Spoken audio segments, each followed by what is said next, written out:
এই নিচের ভিডিওটা দেখো, তারপর আমি কিছু কথা বলছি আমাদের কৃষ্ণনগর জেলা শক্তিনগর জেলা হাসপাতাল নিয়ে আমি কিছু একটা কথা বলবো। ভিডিওটা দেখো আগে, তারপর আমি বলছি। করে না যে ডাক্তারবাবুর চিকিৎসা করার কাছে চিকিৎসা করছে, সে বাইরে পেশেন্ট দেখছেন। এগুলো চলবে না, এই সরকারে আমরা চলতে দেবো না। প্রচুর স্টাফ কমপ্লেন পেয়েছি আমি, তারা টাইম মেনটেন করেন না। আমি বলে দিয়েছি সুপার সাহেবকে 10টার সময় ঢুকবে, 10:15 অব্দি গ্রেস পিরিয়ড, 6টার সময় বেরোবেন।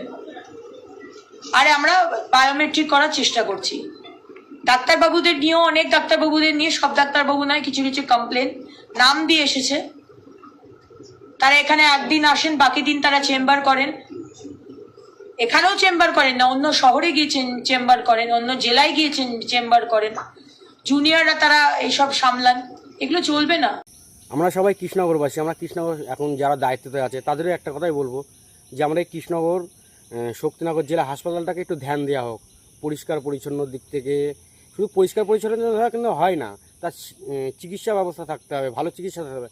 এমনি সেরকম কিছু হলেই, মানে একটু থেকে একটু কিছু হলেই তাকে ট্রান্সফার করে দেওয়া হয় কলকাতায়, নয়তো কল্যাণীতে।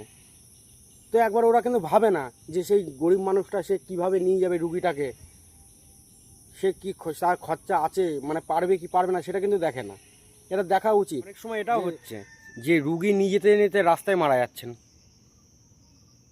আর এটা যদি না হয়, যদি ওখানে চিকিৎসাটা হয়ে যায়, তাহলে রুগীটা কিন্তু বেঁচে যায়। যেন এখানেই সব কিছু দেখা উচিত। কেননা অনেক গরিব মানুষ, তারা কিন্তু নিয়ে যেতে পারে না, অনেক গাড়ি খরচা, এই খরচা, অনেক অনেক অনেক কারণ থাকে, সেই জন্য নিয়ে যেতে পারে না। তো আমি চাইবো যে আমাদের শক্তিনগর জেলা হাসপাতাল কৃষ্ণনগরে যেটা আছে, ওটা একটু ধ্যান দেওয়া উচিত। চিকিৎসার দিক থেকে বলো, সব দিক থেকে বলো, একটু ধ্যান দেওয়া উচিত। তো আমাদের কৃষ্ণনগরে যে এখন আছে, তাকে আমি এই কথাই বলতে চাই যে আমাদের কৃষ্ণনগর যে হসপিটালটা আছে সেটাকে একটু ধ্যান দেন, ভালো চিকিৎসা, একটু ভালো পরিষেবা, এইগুলো দেওয়া হোক। কৃষ্ণনগর হসপিটাল এই কারণে একটা বলছি, অনেক দিন আগে আমার বাবা হসপিটালে ভর্তি ছিল। তো ডাক্তার একটা ওষুধ লিখেছিল, তো ওষুধটা হসপিটালের ভিতরে একটা দোকান আছে, তো ওই দোকানটা বললো নেই, ভালো কথা নেই। তো তখন রাত 1টা বাজে প্রায়। তো আমরা যাই হোক, আমার সঙ্গে একজন ছিল টোটো নিয়ে। তো আমি সারা মানে যে সদর যেখানে যেখানে ওষুধের দোকান আছে সব জায়গায় গিয়ে খুঁজি, তো দোকানগুলো বন্ধ ছিল, পাইনি। তো দোকানে হসপিটালের ভিতরে যে দোকানটা আছে ওটা খোলা ছিল। তো আমি গিয়ে আবার বললাম যে এই ওষুধটা লাগবেই, যে ওষুধটা আছে, বললো নেই, ভালো কথা। তো কিছুক্ষণ পর কী করব কিছু মানে পাচ্ছি না। ওই ওষুধটাই আরেকজনকে দিয়ে আমি পাঠালাম, আমাদেরই লোক, মিথ্যে কথা বলবো না, আমাদেরই লোক, একজনকে পাঠালাম যে দেখ তো তোকে গিয়ে দেয় নাকি। তো ভালো কথা, সে গিয়ে দেখালো, তারপরে খুঁজে খুঁজে দিল। তো আমি এটাই বলছি যে আমি বা কী দোষ করেছিলাম? এরকম মানুষের সাথে কে হবে যে একজনকে দেবো একজনকে দেবো না, একজনকে দেবো একজনকে দেবো না? এইগুলো কি?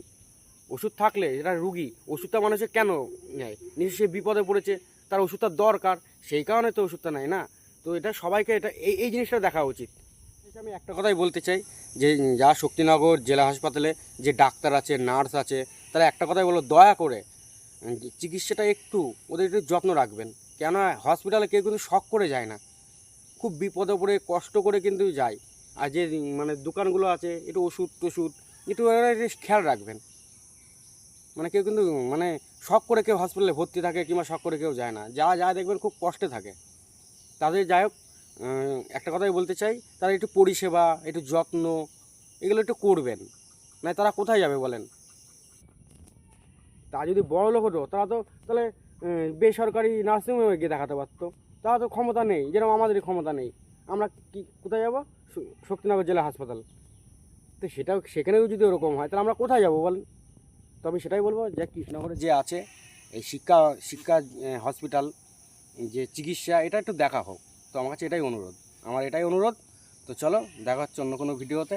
পারলে এটা শেয়ার করে দাও। আমি চাইছি যে সবার কাছে এটা পৌঁছাক, সবাই এটা আওয়াজ তোলো, আর যে এখন আছে তার কাছেও পৌঁছাক, সে যেন এই জিনিসটা একটু দেখে। কেন সমস্যা কিন্তু আমার একার না, কিন্তু সমস্যা কিন্তু তোমাদেরও একদিন কাউকে না কাউকে ভর্তি করতে হবে, আমাদেরও ভর্তি করতে হতে পারে। তো সেই জিনিসটা যদি ভালো হয়ে যায়, তাহলে আমাদের কোনো টেনশন থাকবে না। সবই কাজ যখন হচ্ছে, এটা কেন বাদ থাকবে? হয়তো হবে, কিন্তু এটা হোক।